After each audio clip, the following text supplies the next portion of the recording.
Time value of money और mathematics of finance में हमें तीन चीज पे फोकस करना है। पहला आता है सिंपल इंटरेस्ट, दूसरा compound interest and third one जो होता है तो बोलते हैं मैं थ्री कैटेगरीज में फोकस करता हूँ, simple interest, compound interest and annuity. अभी इंटरेस्ट क्या होता है? इंटरेस्ट इंटरेस्ट इंटरेस्ट का बहुत सारा फॉर्म है। सपोज आज अगर मैं तुम्हें 100, तुम मुझे आज 100 उधारी देते हो, आज मेरे को तुम 100 दिए हो, आफ्टर 1 ईयर में अगर 100 ही वापस करूंगा, लोगे क्या? क्यों नहीं? क्यों नहीं लोगे? टाइम हो गया तो उससे क्या फर्क?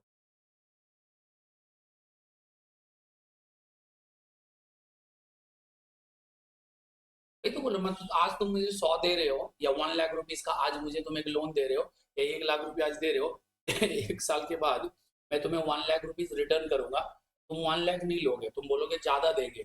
1 लाख क्यों नहीं लोगे और ज्यादा क्यों चाहिए?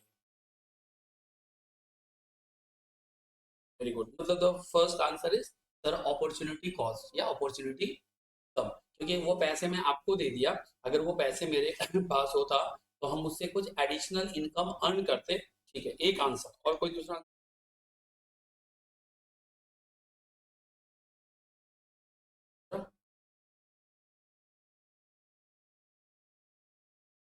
Decrease in value of money means inflation cost, inflation. Sir 1 lakh rupees जो भी हम गुड्स सर्विसेज बाय करते आज, आफ्टर 1 ईयर के बाद 1 लाख रुपीज में वो गुड्स या सर्विस नहीं मिलेगा, मतलब उस मनी का औकात सेम रखने के लिए भी हमें ज्यादा चाहिए। एग्जाम्पल दे रहा हूँ, सपोज आज एक 100 रुपये में कैलकुलेटर मिल रहा है, समझना मेरा बात। आफ्टर 1 ईयर मैं अगर तुम्हें 100 वापस दूंगा, फिर से तुम शॉप में गए कैलकुलेटर बाय करने के लिए, तो अब कैलकुलेटर का प्राइस हो गया से 110। इट मीन्स लास्ट ईयर उस 100 रुपीज का औकात था कि वो तुम्हारे लिए कैलकुलेटर बाय कर सकता है, but now 100 is unable to buy, उसका परचेजिंग पावर घट गया इन्फ्लेशन की वजह से। तो मेरा सेम मतलब मैं आपसे बोलोगे ज्यादा नहीं चाहिए, बट उस मनी का औकात उतना ही रहे, के लिए मुझे एक्स्ट्रा क्या चाहिए? रिटर्न। तो मुझे क्या चाहिए? रिटर्न चाहिए। तो उसकी वजह से भी इंटरेस्ट चाहिए। इंटरेस्ट के लिए देखो क्या क्या पार्ट हो गया। एक हो गया कि सर अपॉर्चुनिटी लॉस, उससे हम दूसरा पैसा अर्न कर सकते हैं। एक मैंने बताया इन्फ्लेशन, जिसकी वजह से हमें एक्स्ट्रा पैसा चाहिए, और एक reason that is called risk, risk of recovery. आज मुझे 1 लाख रुपया दे रहे हो तो रिस्क पे ही दे रहे हो ना। क्या रिस्क? रिकवरी का रिस्क, कल मेरे से तुम वापस ले पाओगे कि नहीं ले पाओगे। समझ में आया क्या? अब कैसे मैं समझाता हूँ कैसे रिस्क होता है। तुम्हारे पास 1 लाख रुपया है, 1 लाख रुपया के ऊपर बैंक बैंक 5% का रेट ऑफ इंटरेस्ट देता है। मैं बोला मैं भी 5% का रेट ऑफ इंटरेस्ट दूंगा, पैसा कहाँ रखोगे? मेरे पास ना, बैंक में। बट मैं बोला कि नहीं, मैं तो 10% का रेट ऑफ इंटरेस्ट दूंगा, अब पैसा कहाँ रखोगे? बैंक में ना, मेरे पास। क्यों? ज्यादा रिटर्न चाहिए। अच्छा, ज्यादा रिटर्न क्या फ्री में मिला? रिस्क है। बैंक में पैसा ज्यादा सिक्योर है ना मेरे पास। बैंक बैंक के पास ज्यादा सिक्योर है। क्यों? मेरे पास क्या रिस्क है? रिस्क ऑफ रिकवरी, 1 साल के बाद तुम्हें पैसा मिलेगा कि नहीं, इसलिए रेट ज्यादा होता है। तो आगे चलकर हम लोग, आगे चल के कंसेप्ट है ना, higher the risk higher the return, lower the risk lower the return. FD में रिस्क कम होता है, इसलिए इसके ऊपर रिटर्न कम है। म्यूचुअल फंड में थोड़ा रिस्क होता है तो रिटर्न थोड़ा ज्यादा है। शेयर मार्केट में बहुत ज्यादा रिस्क है तो रिटर्न भी बहुत ज्यादा। समझ में आया क्या? लॉजिक क्लियर है क्या? ये तीन फैक्टर को कंबाइंडली समझते। इंटरेस्ट है क्या? इन तीनों के कंबाइंड इफेक्ट को डाल दो, वही इंटरेस्ट है। कि मेरा अपॉर्चुनिटी लॉस जा रहा है, रिस्क फैक्टर है। और तीसरा, मतलब मेरा, मतलब जो इन्फ्लेशन है। इन तीनों से निपटने के लिए हम लोग क्या करते हैं? एक सिंगल रेट चार्ज करेंगे। इस सिंगल सिंगल अमाउंट को हम लोग क्या बोलते हैं? इस सिंगल अमाउंट को हम लोग इंटरेस्ट बोलते हैं। कोई दिक्कत है क्या? अब समझ में इंटरेस्ट क्यों चार्ज करेंगे? तो आज अच्छा, अब तुम बैंक, जब बैंक 5% दे रहा था, और मैं 10% दे रहा, तो मेरे पास क्यों रखे? रिटर्न ज्यादा मिल रहा है, रिस्क भी तो है, तो लेना पड़ेगा रिस्क, ज्यादा कमाने के लिए रिस्क लेना पड़ेगा। तभी ना लोग फंस जाते हैं, पैसे डूबते हैं। शारदा स्कैम में पैसा क्यों गया? शारदा का नाम सुने थे? हाँ, नहीं नहीं, रिटर्न ज्यादा था, रिस्क अब तुमको मैं, तो अगर मैं बोलूंगा इस काम में रिस्क बहुत ज्यादा है, तो वो काम करोगे, मतलब मोटिवेट हो जाओगे ना। मैं बोलूंगा इसमें इनकम बहुत ज्यादा है, इनकम, तो जहां इनकम रहता है वहां रिस्क भी ज्यादा रहता है। समझ में आ गया? तो वो रिस्क समझते नहीं है, तो रिस्क अगर तुम्हारे लेने के पास कैपेसिटी है तो तुम इनकम ज्यादा अर्न कर सकते हो। ठीक है? तो सिंपल इंटरेस्ट में क्या होता है, वो जो रिटर्न मतलब जो इंटरेस्ट है, वो इंटरेस्ट कब चार्ज करेंगे, तो बोल रहे हैं कि इंटरेस्ट हमेशा जो प्रिंसिपल अमाउंट होगा ना उस पर चार्ज करेंगे। प्रिंसिपल अमाउंट क्या होगा? हाँ, मतलब जो बेसिक, जैसे टाइम ओरिजिन है, आज जो भी पैसा इन्वेस्ट करेंगे वो मेरे लिए क्या कहलाएगा? प्रिंसिपल। और जो फ्यूचर डेट पे इस पे क्या अक्रूड होगा? इंटरेस्ट। और ये क्या बन जाएगा? नहीं, अमाउंट, अमाउंट में कन्वर्ट हो जाएगा। Means principal plus interest becomes the amount. जो अमाउंट है, this is the composition of principal as well as amount of interest.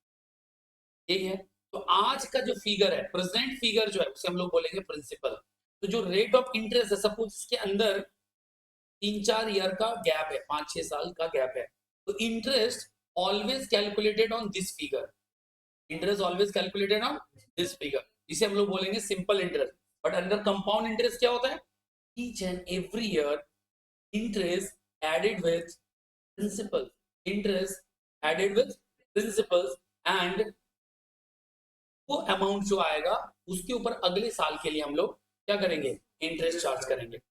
एक समझाता हूं, suppose this is the SI part, compound interest, rate of interest 10% है। यहाँ भी 10 invest किया, यहाँ भी 10 इन्वेस्ट किया। अभी हम लोग यहाँ पर लेंगे interest at the rate of 10%, 10 at the rate of 10%, 10, 110, 10। तो फर्स्ट ईयर कैसा लग रहा है? सेम सेम, एकदम सेम ही लग रहा है, देयर इज नो डिफरेंस। क्या कंपाउंड क्या सिंपल, हमको तो एक ही लग रहा है। But the next year interest is 10 again, because 10% on this principal. But current year or next year under compound interest, interest is 11, because interest calculated on the modified amount, modified principal. Modified principal means each and every year or at a fixed interval interest added with principal. तो ऐसा अगर हम साल में एक बार कर सकते हैं, 6 महीने में हो सकता है which is called half yearly, हर 3 महीने पे हो सकता है विच इज कॉल्ड क्वार्टरली, हर महीने हो सकता है विच इज कॉल्ड मंथली, हर दिन हो सकता है which is called day, daily compounding भी होता है। तो अगले साल फिर से 120 होगा, बट इंटरेस्ट बिकम्स 120। अगले साल फिर इंटरेस्ट 10 ही होगा, बट देख रहे हो यहाँ पे 12 हो जाएगा, 13.1। लॉजिक क्लियर है? समझ में आ रहा है क्या? सिंपल एंड कंपाउंड इंटरेस्ट में, इसलिए मैं सिंपल इंटरेस्ट में बोल रहा कि जो इंटरेस्ट कैलकुलेट होगा हमेशा क्या होगा? प्रिंसिपल्स, प्रिंसिपल अमाउंट जो है उस पे कैलकुलेट। आज हम लोग सिंपल इंटरेस्ट की बात कर रहे हैं। सिंपल इंटरेस्ट के लिए पार्ट है,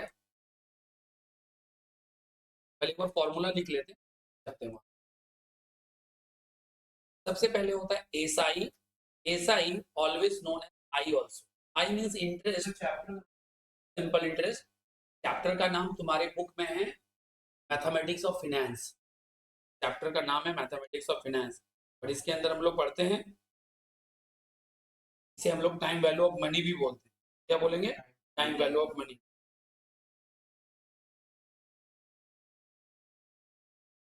अभी देखो, एसआई का फॉर्मूला होता है P into N into R by 100, P N R by 100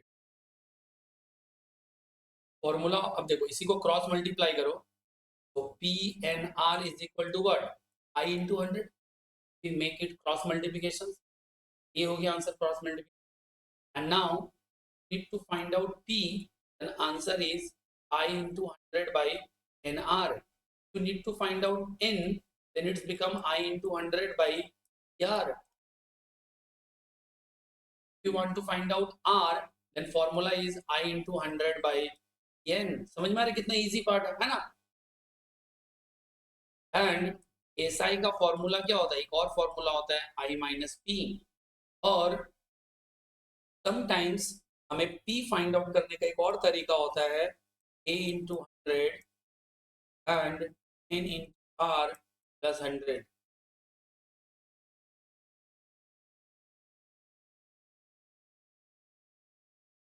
n into r plus.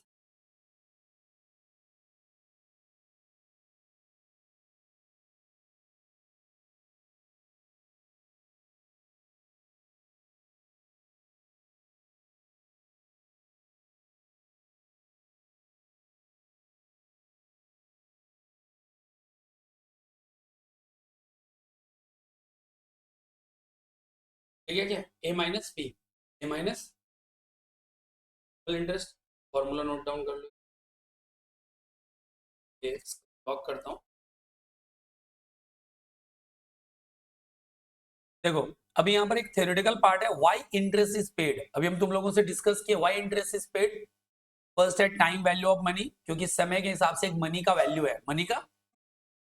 Opportunity cost पहला बताइए, इन्फ्लेशन में बताया कि इन्फ्लेशन की वजह से, और एक है रिस्क फैक्टर, ये हम लोग डिस्कस किए थे. एक एडिशनल फैक्टर है which is called liquidity preference. What is liquidity preference? ये मैथ्स का पार्ट नहीं है, बट तुम्हें तो समझना पड़ेगा ना, एक लिक्विडिटी प्रेफरेंस रहता है. मान के चलो, मेरा बात अच्छे से समझना पहले. मेरे पास पैसे रखने का कोई रिस्क नहीं है, ऐसा लॉजिक एज्यूम करो. पैसे रखने का कोई रिस्क नहीं है, मतलब तुम्हारा पैसा सेफ है, सही है. इन्फ्लेशन का इंपैक्ट नहीं है, अपॉर्चुनिटी कॉस्ट का कुछ भी नहीं है, फिर भी एक प्रॉब्लम आएगा जिसको बोलेंगे लिक्विडिटी प्रेफरेंस. मींस तुम्हारे पास 2 लाख रुपया है एंड 2 लाख रुपया तुम मुझे दे के रखे हो, तो एक तरह से तुम कहीं ना कहीं ब्लॉक्ड हो.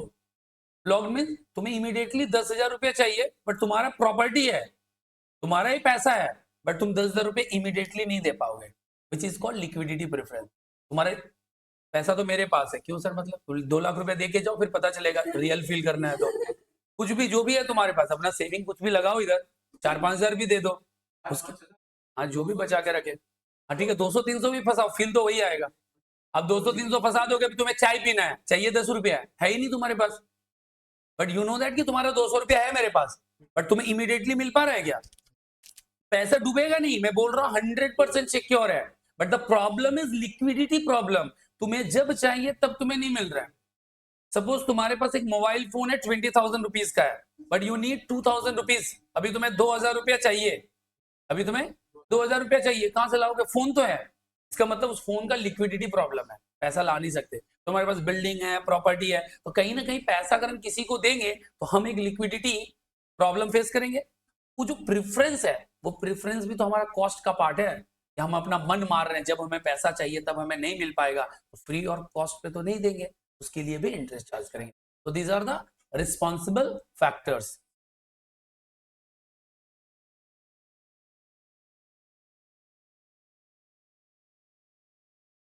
नेक्स्ट पार्ट देखो, interest, principal, rate of interest, ये सारा डिस्कस कर दिया. तो सिंपल इंटरेस्ट मींस कि interest always calculated on original value और द ओरिजिनल प्राइस.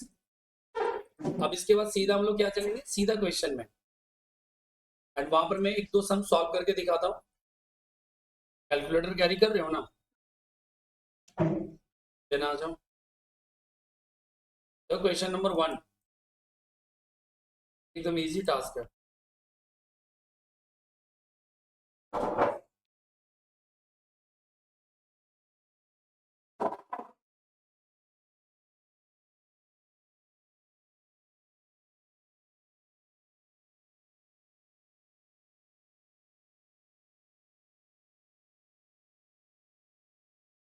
देखो, SI means simple interest on 3,500 means principal is 3,500.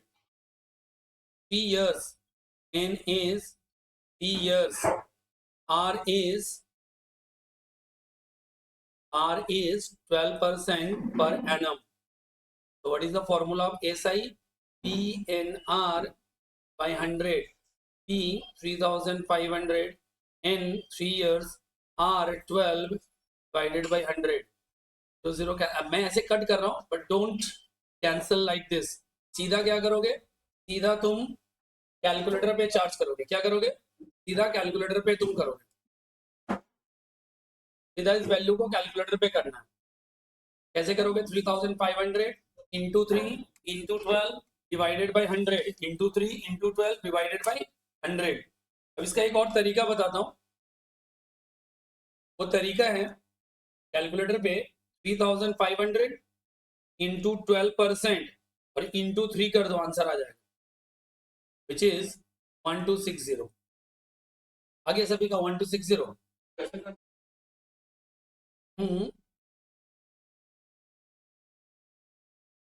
1260 नहीं आ रहा क्या? हाँ ठीक है, चलेगा, है ना. नीरज ठीक है, आगे बढ़े. देखो अगला पार्ट क्या है, पॉइंट नंबर 2. क्या क्या इंफॉर्मेशन गिवन है. P is 5000, R is this, T means what, N. और देखो T कैसे गिवन है, P 5000,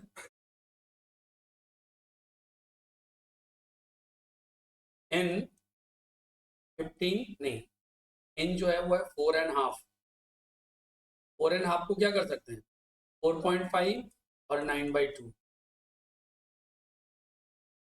एंड R क्या है, 15%. डालना है SI. देखो लोग लिखा भी है, PRN लिखो या PRT बाई 100. प्रिंसिपल क्या है, 5000. अब देखो दो तरीका है, अगर N के जगह पे 4.5 15 बाई 100, अगर तुम 9/2 यूज करना चाहते हो तो 5000 इंटू 9/2 इंटू 15 और ये हो जाएगा 100.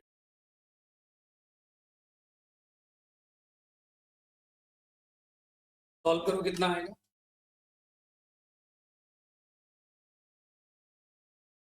3375. Option A available. Now try question number 3 yourself.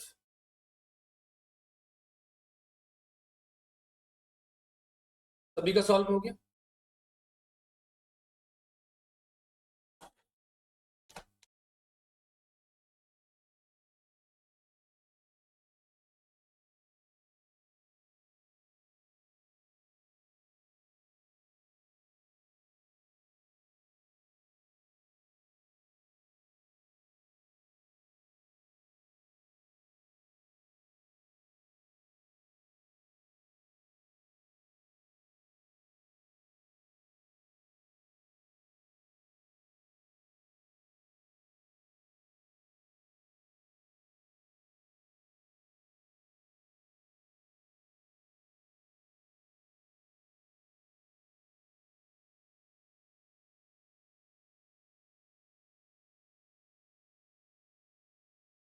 P is given, A is given, simple interest. देखो अभी इस क्वेश्चन में क्या गिवन है, क्वेश्चन नंबर 4 में P is 4500, A is given 7200, then I equals to 7200 minus, अच्छा I मतलब पहले फॉर्मूला लिख देता हूँ.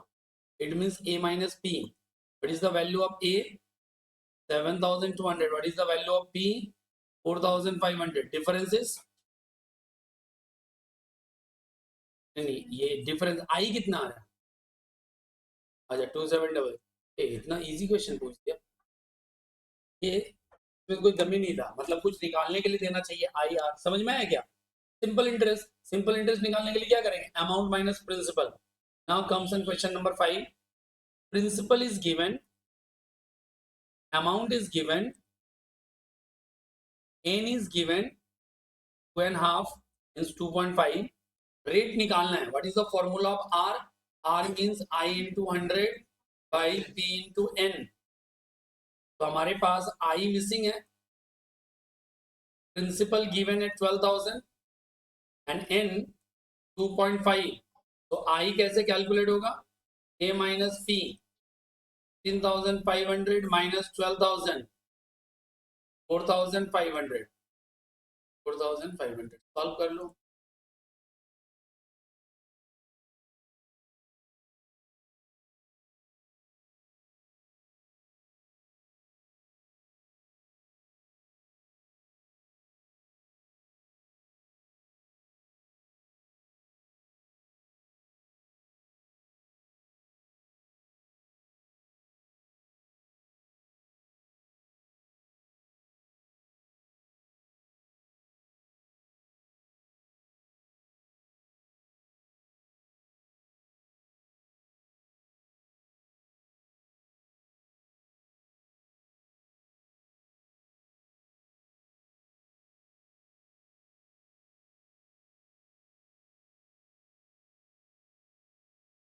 हो गया, डन, एक्सेलेंट।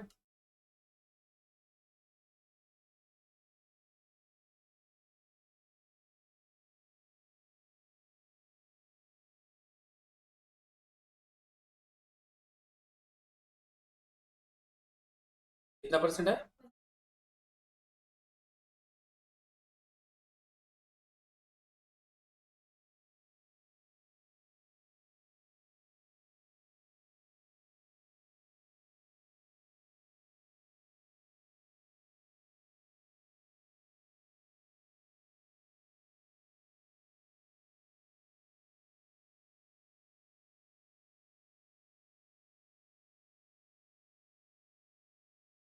P गिवन है, I गिवन है, R गिवन है, the number of years is n। n का फॉर्मूला में क्या चाहिए? I into 100 by P into R, ये ना। तो प्रिंसिपल तो 10,000 गिवन है, प्रिंसिपल नहीं चाहिए, मैं चाहिए I तो गिवन है 2,500 इंटू 100 डिवाइडेड बाई P कितना गिवन है 10,000 इंटू R कितना गिवन है 12.5। क्यों? 12 एंड हाफ को क्या लिखेंगे 12.5, या फिर 25/2, कुछ फॉर्मूला करो, कितना आएगा आंसर है? इनका फिगर कितना है?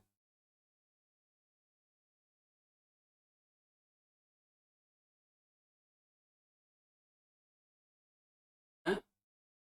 2 years। Then question number 7, T का formula means N, same again I into 100 into R। I is not given, but value of P is 8,500 and R is 12.5। दोनों क्वेश्चन में सेम है, सिर्फ हमारे पास क्या नहीं है, CI या सॉरी SI निकालने का फॉर्मूला क्या है, A माइनस P। 10,200 माइनस 8,500, कितना डिफरेंस आएगा? 10,200 माइनस 8,500, 1,700। सो यहाँ पर जो I है, देखो इधर, इस I रिप्लेस बाई 1,700। सॉल्व करो, कितना आंसर आएगा?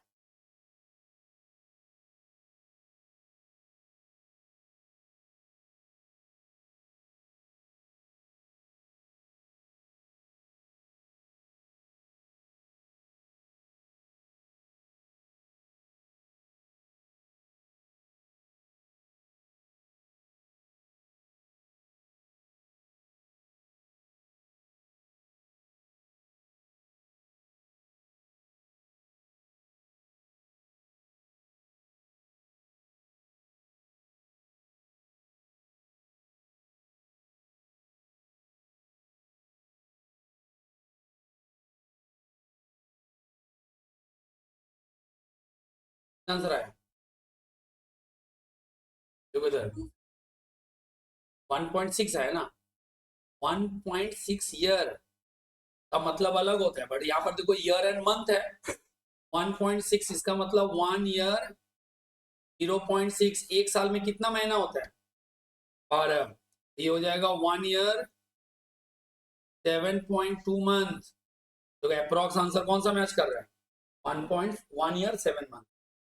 और इसको अगर और डिटेल में लिखेंगे, 1 ईयर 7 मंथ, एक मंथ में कितना होता है? 30 डेज। ये हो जाएगा 1 ईयर 7 मंथ, 3 2 जा 6 6 डेज। पूरा आंसर ऐसे होता, समझ में आया क्या? यानी जितना पॉइंट है उसको और लोअर यूनिट में कन्वर्ट कर रहे हैं। ईयर था पॉइंट में, उससे मंथ में किए इंटू 12, जो मंथ है उसे डेज में करेंगे तो इंटू 30।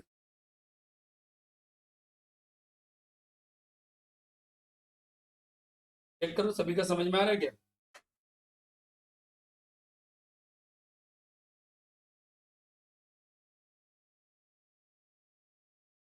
नहीं नहीं, 1 year 7 month 0.2 into 30।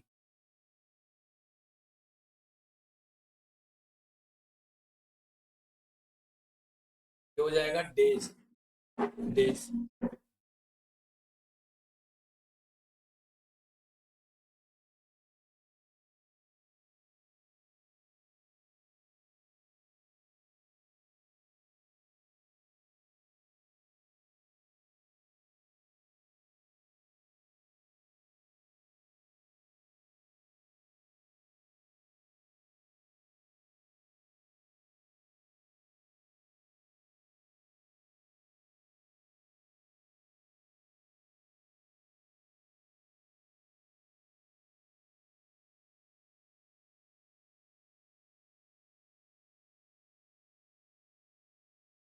Okay, next.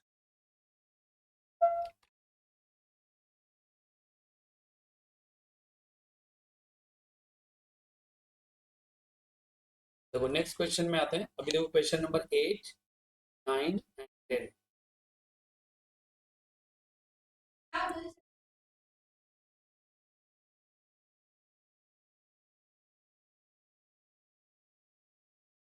देखिए नीचे में, the sum required to earn monthly interest. कौन सा इंटरेस्ट चाहिए? मंथली मतलब हर महीने 18% पर एनम। देखो दो चीज है, पी क्वेश्चन मार्क है, आई 200 मंथली इंटरेस्ट है, आर जो है वो 18% है पर एनम। अभी दो तरीका है, अगर N is equal to 1 month लेते हो तो सारा मंथली कर लेंगे, सारा क्या कर लेंगे। लेकिन अगर एन इक्वल टू 1 ईयर लेते हैं, क्या लेते हैं, अगर इसे तुम 1 ईयर लोगे तो इंटरेस्ट में इंटू 12 करो, 14,400, ये भी एनुअल इंटरेस्ट हो गया। समझ में आया क्या? इसे 1 ईयर लेने से फायदा क्या होगा, पी निकालना इजी हो जाएगा, I into 100 by P into N. I के जगह पे 14,400 इंटू 100 डिवाइडेड बाई प्रिंसिपल, ये अच्छा हाँ चलो हाँ बेटा, आर इंटू एन होगा ना, आर हमारे लिए 18 इंटू 1, क्योंकि पी तो हमें निकालना है। सॉल्व कर दो आंसर आ जाएगा, सॉल्व करो आंसर आ जाएगा।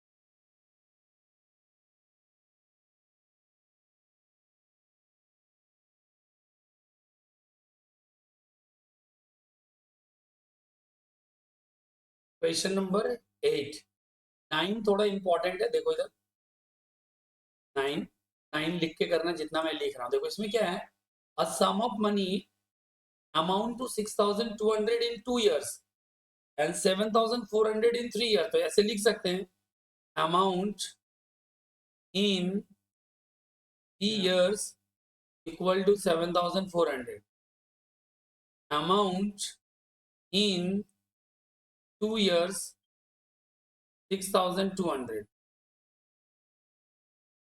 सोचो, इधर समझिए क्या नहीं हो रहा आंसर। इधर देखिए सेकंड वाला 9 पे फोकस कीजिए, 8 को हटाइए। अभी क्या बोल रहे हैं, 2 years में अमाउंट और 3 years का अमाउंट है एंड सिंपल इंटरेस्ट चल रहे हैं। भी बताओ कि 2 to 3 years के बीच में जो वैल्यू एडिशन हुआ होगा वो ड्यू टू इंटरेस्ट ही तो हुआ होगा।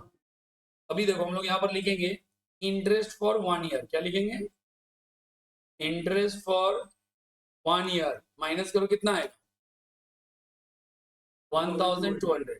अब किसी एक को बेस ले लो, आइदर 3 years और 2 years, तो नीचे लिखेंगे इंटरेस्ट फॉर 2 years 1,200 इंटू 2,400, और 2 साल का अमाउंट कितना है 6,200, तो प्रिंसिपल निकल जाएगा कि नहीं, ए माइनस आई 6,200 माइनस 2,400 कितना आएगा 3,800।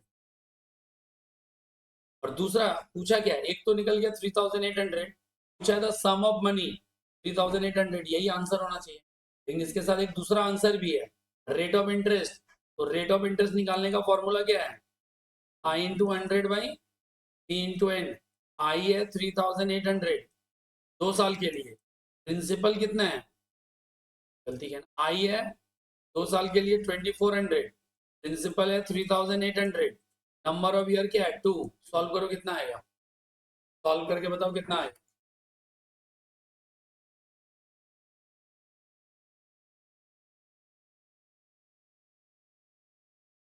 सॉल्व करके बताओ कितना आएगा,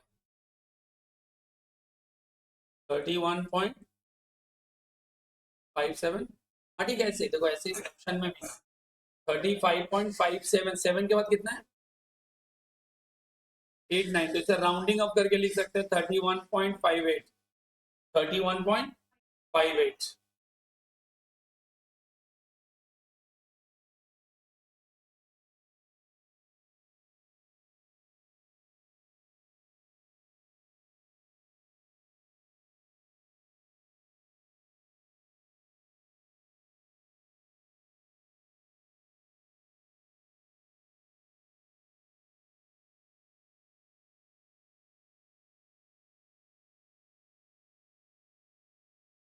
अच्छे से कॉपी करो इसको।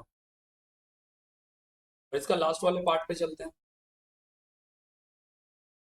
लास्ट का पार्ट क्या है?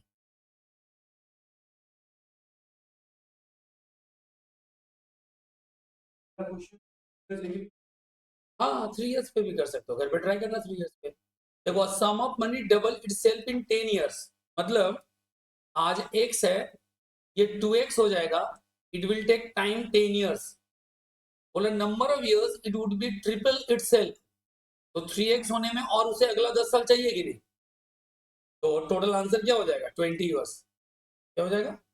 20 ईयर। अरे 10 साल में डबल होता है, तो ट्रिपल होने के लिए और अगला 10 साल चाहिए। 10 साल का जितना इंटरेस्ट और 10 साल का इंटरेस्ट, मतलब 10 साल में डबल हो जाता है। उसका और एक डबल करने के लिए क्या करेंगे? और 10 साल वेट करना पड़ेगा। लेकिन लॉजिकली अगर सोचे, हाँ बेटा, लॉजिकली अगर ये कंपाउंड इंटरेस्ट होता तो 10 साल में तो डबल हो गया ना। मान लो एक्स लगाए तो 2x लगाए, तो ये टोटल 2x इन्वेस्ट होगा, तो एक्स लाने के लिए अब अगला 5 ही साल होता। आंसर 15 साल भी हो सकता है। लेकिन 15 साल तुम लोग मत करना कि हम लोग सम्स क्या सॉल्व कर रहे हैं, सिंपल इंटरेस्ट। सिंपल इंटरेस्ट में अगला और 10 साल लगेगा। कोई दिक्कत है क्या? नहीं, ये सब जब कुछ नहीं बोला रहेगा, सिंपल इंटरेस्ट। कंपाउंड इंटरेस्ट में कंपाउंड इंटरेस्ट मेंशन करना पड़ेगा। कुछ नहीं मेंशन किया तो क्या करेंगे? Simple interest.